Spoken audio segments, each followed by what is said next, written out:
예레미야 50장 1에서 16절 말씀입니다. 50장 여호와께서 선지자 예레미야에게 바벨론과 갈대아 사람의 땅에 대하여 하신 말씀이라. 너희는 나라들 가운데에 전파하라. 공포하라. 깃발을 세우라. 숨김이 없이 공포하여 이르라. 바벨론이 함락되고 벨이 수치를 당하며 무로닥이 부스러지며 그 신상들은 수치를 당하며 우상들은 부스러진다 하라. 이는 한 나라가 북쪽에서 나와서 그를 쳐서 그 땅으로 황폐하게 하여 그 가운데 사는 자가 없게 할 것임이라. 사람이나 짐승이 다 도망할 것임이니라. 여호와의 말씀이니라. 그날 그때에 이스라엘 자손이 돌아오며 유다 자손도 함께 돌아오되 그들이 울면서 그 길을 가며 그의 하나님 여호와께 구할 것이며 그들이 그 얼굴을 시온으로 향하여 그 길을 물으며 말하기를 너희는 오라. 잊을 수 없는 영원한 언약으로 여호와와 연합하라 하리라. 사랑하는 성도 여러분, 7월 19일 수요일 새벽 목상에 오신 것을 환영합니다. 열방을 향한 하나님의 심판 예언이 46장부터 진행 중이고요. 차례로 애굽, 블레셋, 모압, 암몬, 에돔, 다메섹, 게달과 하솔, 엘람에 대한 예언을 했고요. 이제 마지막으로 바벨론에 대한 심판 선언이 본장과 다음 장입니다. 바벨론에 대한 예언이 특별한 것은 앞에 8나라에 대한 심판과 이스라엘에 대한 것이 전부 바벨론을 통해 이루어지는 심판이었는데요. 이제 마지막으로는 심판의 도구로 쓰인 바벨론 자체가 심판을 당한다는 사실입니다. 바벨론은 주전 612년 아수르의 수도 니누에를 정복하고 주전 605년에는 갈그미스 전투에서 애국군을 격파한 뒤 아수르의 잔존 세력을 멸절시킴으로써 근동 지역의 패권을 장악했습니다. 이것이 하나님께서 사용하심으로 된 일입니다. 그것은 아수르 역시 그 점에서 동일한데요. 아수르는 하나님의 도구로 쓰임받는데 하나님을 향하여 교만한 말을 하고 하나님의 백성 유다를 공격하다가 하나님께 이런 경고를 들은 바가 있죠. 이사야 37장 26, 27절에는 하나님이 이렇게 아수르에게 말씀하셨습니다. 내가 어찌하여 듣지 못하였느냐. 이 일들은 내가 태초부터 행한 바요 상고부터 정한 바로서 이제 내가 이루어 네가 견고한 성읍들을 헐어 돌무더기가 되게 하였노라. 그러므로 그 주민들이 힘이 약하여 놀라며 수치를 당하여 들의 풀같이 푸른 나물같이 지붕의 풀같이 자라지 못한 곡초같이 되었느니라. 네. 하나님께서 태초부터 행한 바이고 상고부터 정한 바로서 이제 때가 되어서 하나님께서 이루고 계시기 때문에 아수르가 견고한 성읍들을 헐게 된 것이지, 그런 걸 가지고 그렇게 네가 교만하고 하나님의 백성까지 공격하니까 이제 너를 심판하겠다라고 하나님께서 아수르에게 말씀하셨어요. 바벨론 역시 마찬가지로 하나님께서 심판의 도구로 작정하시고 사용하셨기 때문에 아수르를 무너뜨리고 제국이 되었던 것입니다. 그러나 이제 바벨론도 심판을 받습니다. 바벨론이 심판의 대상이 되는 사실이 보여주는 것은 바벨론이 의로와서 심판의 도구가 되는 것이 아니라, 그러니까 바벨론이 심판의 대상이 아니라 심판의 도구가 되는 사실이죠. 도구가 되었다는 사실. 그것은 바벨론이 의로와서 심판의 도구가 된 것이 아니라 단지 역사의 주권자이신 하나님께서 바벨론을 방편으로 사용하셨기 때문입니다. 1절에서 여호와께서 선지자 예레미야에게 바벨론과 갈대아 사람의 땅에 대하여 하신 말씀이라. 여기서 갈대아는 바벨론을 가리키고요. 2절 너희는 나라들 가운데에 전파하라. 공포하라.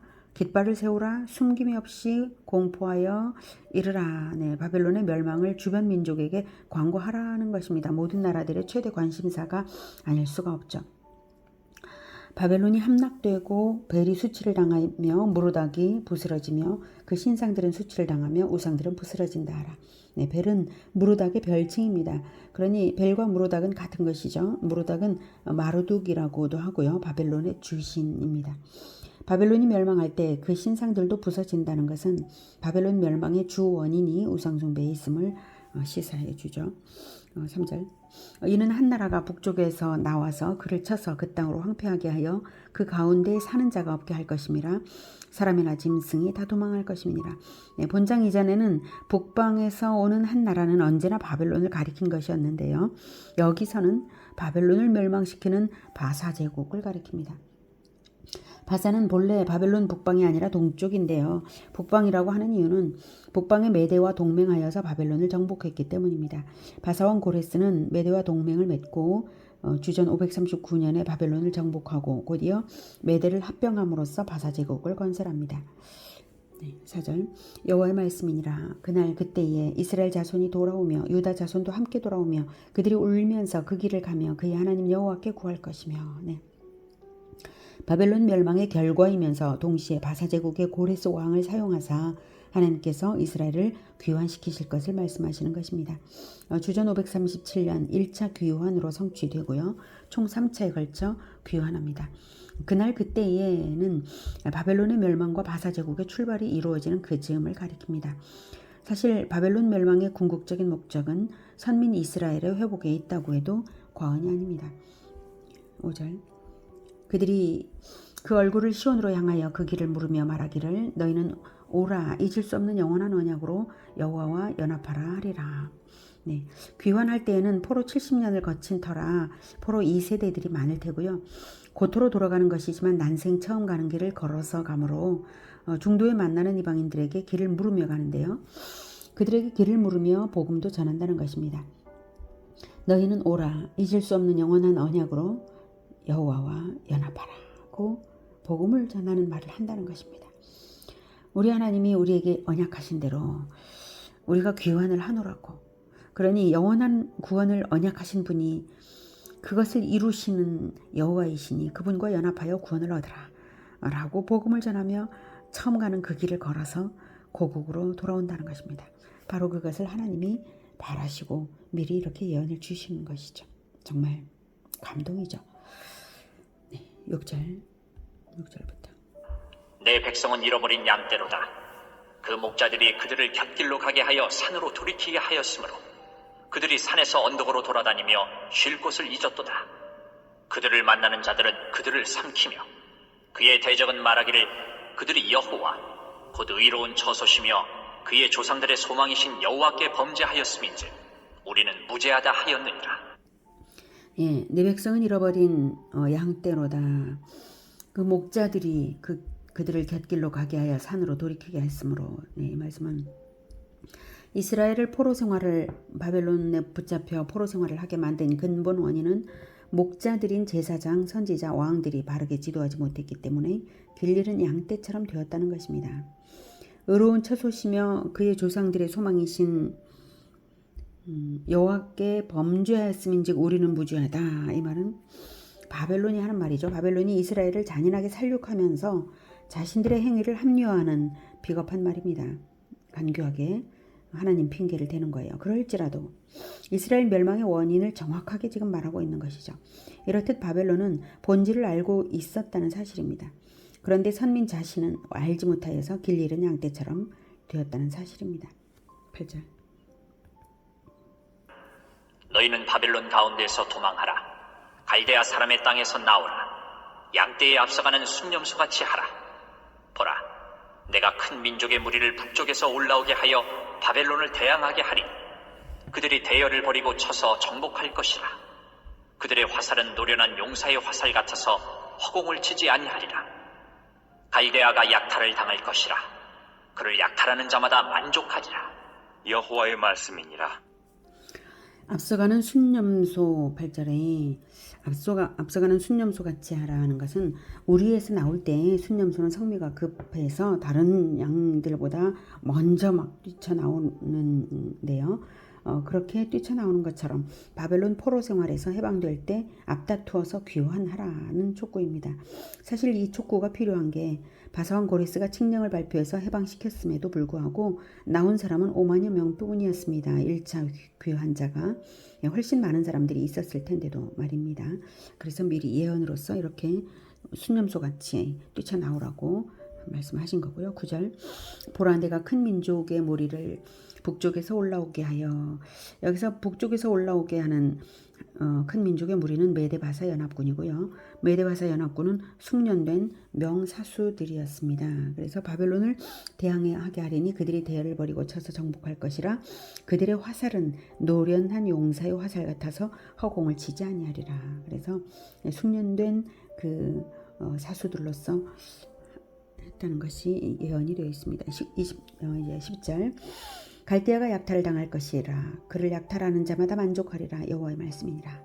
바벨론이 약소 민족들에게 행한 그대로 돌려받는 것입니다. 바벨론이 11절부터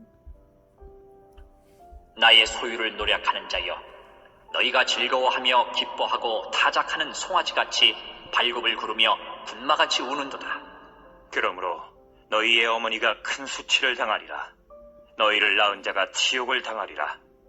보라, 그가 나라들 가운데의 마지막과 광야와 마른 땅과 거친 계곡이 될 것이며 여호와의 진노로 말미암아 주민이 없어 완전히 황무지가 될 것이라. 바벨론을 지나가는 자마다 그 모든 재난에 놀라며 탄식하리로다.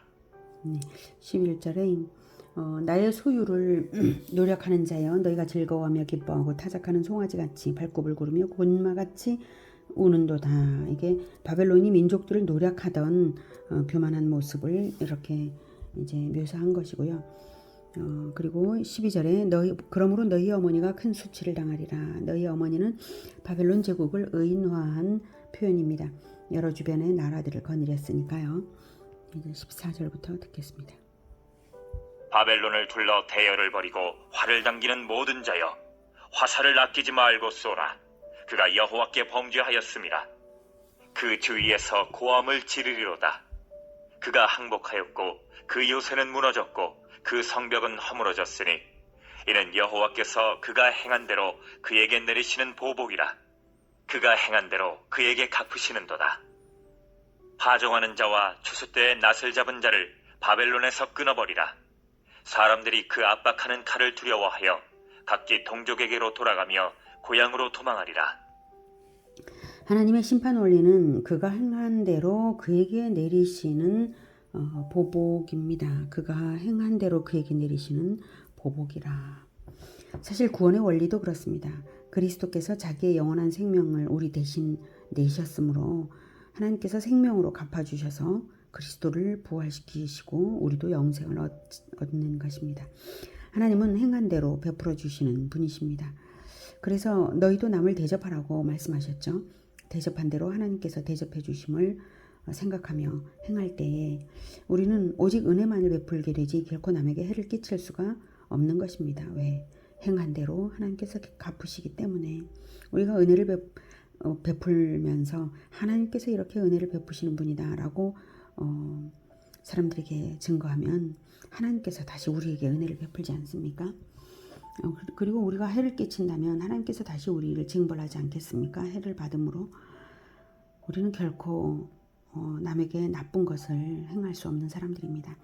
우리가 남에게 좋은 것을 그런데 베풀고자 할 때에 우리는 가진 것이 없을 수가 있는데 가진 것이 없어도 가장 좋은 것을 베풀 수가 있는 사람들이 바로 우리입니다. 그것은 바로 복음입니다. 이스라엘이 바벨론에서 해방되어서 돌아올 때에 고토로 돌아오면서 울며 돌아올 때에 그 하나님의 은혜에 감격하여서 울며 돌아올 때에 만나는 사람들에게 길을 물으며 복음을 전한 것처럼 아무것도 없는 그 노예에서 해방되어서 나오는 그 사람들에게는 줄 것이 아무것도 없죠. 근데 가장 좋은 것을 주는 것입니다. 바로 복음입니다. 그런 것처럼 우리도 가장 좋은 것을 줄 수 있는 자들이 되었습니다. 하나님의 은혜로 복음을 믿고 구원을 받았으니까 그것을 줄 수가 있습니다. 예수님은 생명을 베푸심으로써 이루신 그 일을 우리는 예수님이 생명 베푸신 소식만을 전하여도 같은 효과가 나는 것이니 정말이지 얼마나 좋습니까? 가장 좋은 것을 부지런히 베풀어서 하나님의 은혜를 더욱 입게 되는 우리 모두가 되기를 기원합니다. 기도하겠습니다. 하나님, 우리는 바벨론에서 해방되어 고토로 돌아오는 그 노예들처럼 죄의 종이었던 우리가 예수님의 생명값으로 하나님의 은혜로 해방되어서 우리 주 그리스도를 따를 수 있게 되었습니다. 그래서 우리도 복음을 전하겠습니다. 하나님, 우리가 은혜 받은 것을 잊지 않고 언제나 은혜를 베푸는 삶을 살 수 있도록 도와주시옵소서. 결코 남에게 해를 끼치지 않고 오직 사랑만 하고 은혜를 베풀기만 하는 그런 인생 살 수 있게 주님 도와주시옵소서. 예수 그리스도 이름으로 기도드립니다. 아멘. 이어지는 시간은 개인 기도 시간입니다.